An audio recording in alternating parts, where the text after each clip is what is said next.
यह एक काल्पनिक और दिलचस्प कहानी है जो बच्चों के मनोभावों और कल्पना की दुनिया को उभारती है।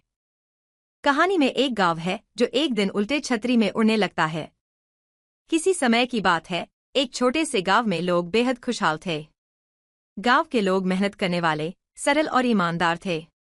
लेकिन एक दिन गांव में एक अजीब घटना घटी। गांव के सबसे बड़े मंदिर में एक पुराना, रहस्यमय छतरी रखा था। लोग कहते थे कि यह छतरी किसी जादुई शक्ति से जुड़ी हुई थी, लेकिन कोई भी इसका रहस्य नहीं जानता था। एक दिन गांव के बच्चे खेलते खेलते मंदिर के पास पहुंचे और छतरी को देख लिया। वे जिज्ञासु थे और जानना चाहते थे कि यह छतरी क्यों अलग है।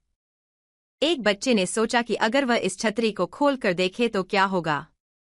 जैसे ही उसने छतरी खोली, पूरा गांव अचानक उल्टा हो गया। छतरी से एक तेज हवा का झोंका उठा और गांव की हर चीज उलटने लगी।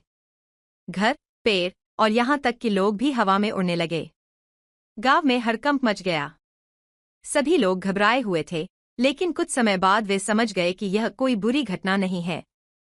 छतरी की जादुई शक्ति ने गांव को आसमान में उड़ने का अवसर दिया था। यह एक नया अनुभव था और गांव वाले इसकी सुंदरता और आनंद को महसूस करने लगे। धीरे धीरे वे अपनी जिंदगी को नए नजरिए से देखने लगे। अब जब भी कोई नया व्यक्ति गांव में आता, उसे यह अद्भुत दृश्य देखना होता था। गांव के घर और खेत हवा में झूलते हुए और लोग खुशी से इधर-उधर उड़ते हुए।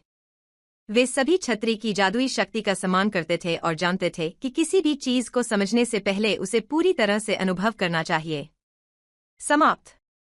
यह कहानी बच्चों के लिए एक मजेदार और अद्भुत कल्पना को उजागर करती है, जिसमें जादू, रोमांच और जीवन के प्रति एक नया दृष्टिकोण बताया गया है।